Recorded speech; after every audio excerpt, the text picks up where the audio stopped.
Hello and welcome to the Broken Sword. Today we are looking at the area known as Weathertop, or Amon Sul. Build me an army worthy of Mordor.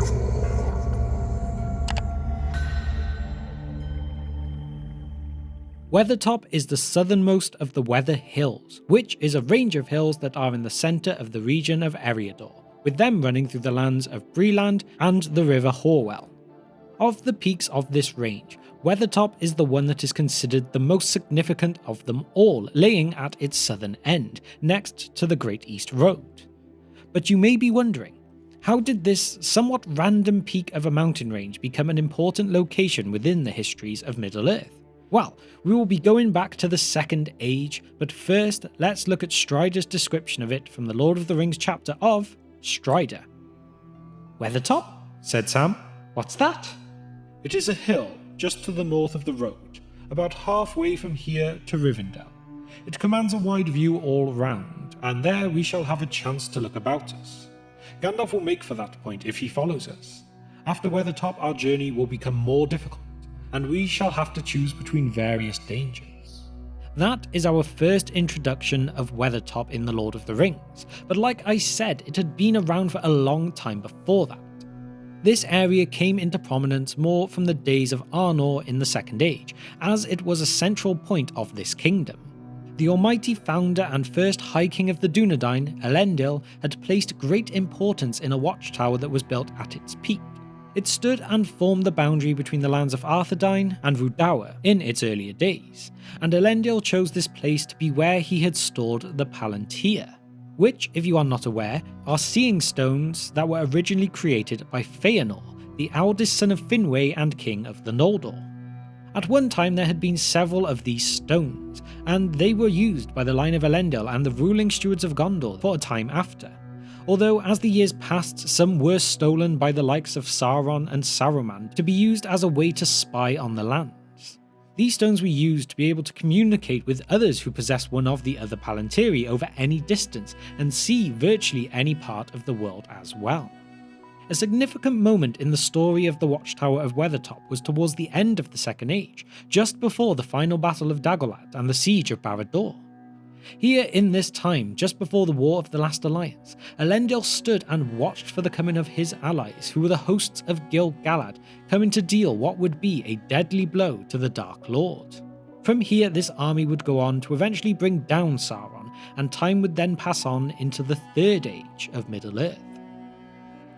The men of the West did not live here, though in their latter days they defended the hills for a while against the evil that came out of Angmar. This path was made to serve the forts along the walls, but long before, in the first days of the North Kingdom, they built a great watchtower on Weathertop. Amon Sul, they called it. It was burned and broken, and nothing remains of it now but a tumbled ring, like a rough crown on the old hill's head. Yet once it was tall and fair. It is told that Elendil stood there watching for the coming of Gil-galad out of the west in the days of the Last Alliance. So, the Battle of Dagorlad came and went. Elendil and Gil-galad fell, and from here it was time for the line of Isildur to carry on their rule.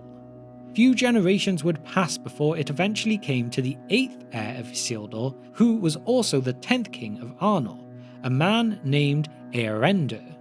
He would succeed his father, Elendil, and come into power in the year 777 of the Third Age, and although the time of his rule itself was considerably uneventful, the aftermath of his passing would lead to major events coming to pass.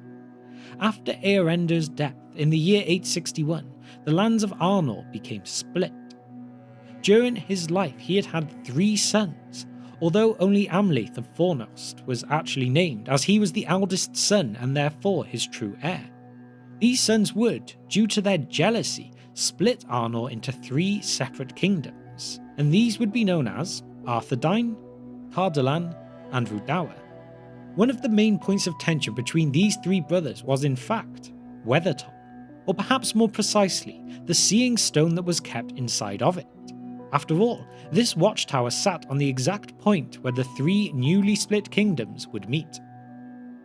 In Arthedain, the line of Isildur was maintained and endured, but the line soon perished in Cardolan and Rhudaur.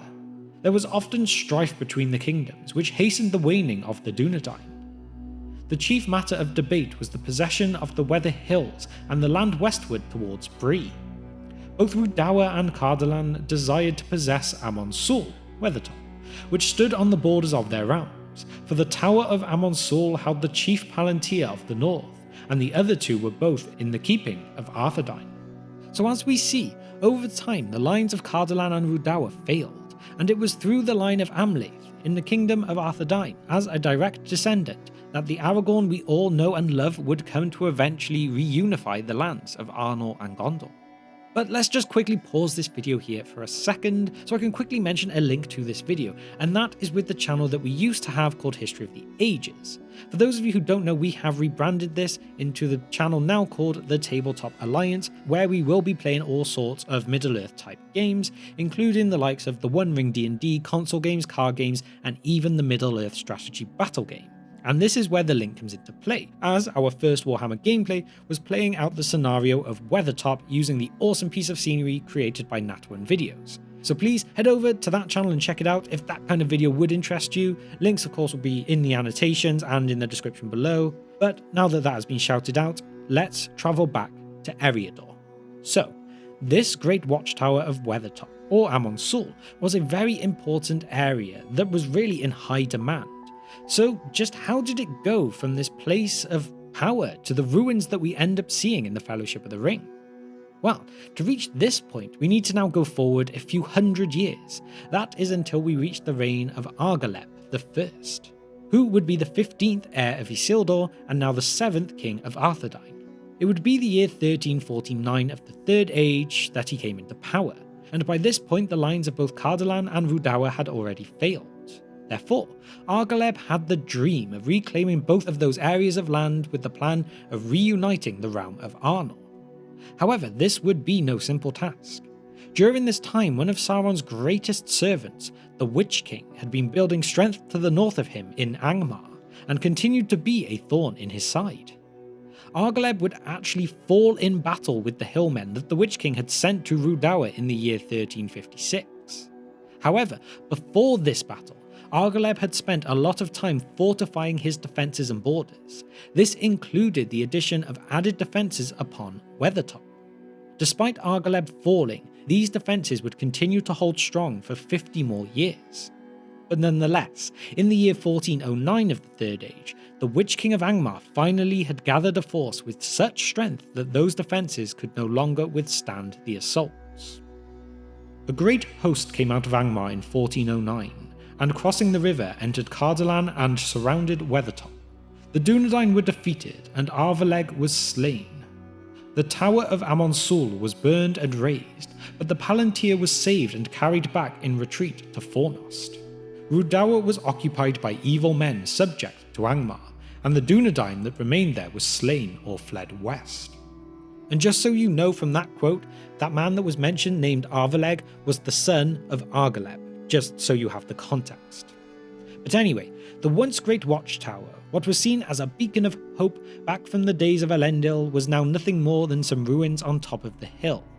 In fact, from this point, for another 1,000 years it faded into the back of people's thoughts. It was forgotten until it was brought back into the recorded histories when Gandalf the Grey was confronted by the Nazgul here in 3018 of the Third Age. Over 1600 years after the host of Angmar had actually burned and razed it. And then as we know from there, Aragorn and the hobbits would arrive there days later with Frodo suffering a wound that would never truly heal from the Morgul blade of the Witch-king. And really, that is the last time we know anything of it. Sadly, we don't know, but it would be nice to think that Aragorn may have returned it to its former glory as he ruled as King Elisar, but any thoughts like that are purely wishes and hopes, as nothing was ever noted on the matter. And so there we have it, a look at the complete history of Weathertop, the hill-turned-watchtower also known as Amon Sul, where Elendil had looked out for the coming of the hosts of Gil-galad, and the place that housed one of the Palantiri, and also the place where Frodo Baggins would suffer a wound that almost turned him into a wraith. Although there's not an overly vast amount that happened here, each recorded moment was definitely important. big moments always came from this watchtower turned fortress of ruins. But anyway, now that we've concluded that video, it is time for me to ask my question for you all today, and that is, what do you think is the most important event that happened at Weathertop? Do you think it was the Witch King forces raising it? Do you think it was that it was chosen as the location for the Palantir? Or do you think it's Frodo getting stabbed there? Or something else again? Let me know all of your thoughts and opinions on this in the comment section below. And now that we have reached the very end of the video, I would also like to remind you, we do not just have this channel, but now 3 others as well. As mentioned before, we have the Tabletop Alliance for all things Middle-earth gaming, the 6th Ranger for all things Power Rangers, and History of Dragon Ball for all things Dragon Ball. Links, of course, will be in the description below if any of those may interest you. And now it's time to shout out our patrons. Firstly, our Divine Power tier members of Kevin, Abram, Matt, and Glorfindel of Gondolin. You are all awesome. And a big thank you to our Fire Demon tier members of Nashith, Denver Steel, and Gregory. And as well, I cannot forget the Wizard Staff tier members of John, Andrew, and Pirate747. You are all true legends of the Brohirrim. And then finally, if you've not already as well, hit the like button on this video, subscribe to the channel so you could be notified of more uploads in the future. All of these things really help us out. So, thank you if you have managed to reach the very end of this video with me today, and I will see you next time on The Broken Sword.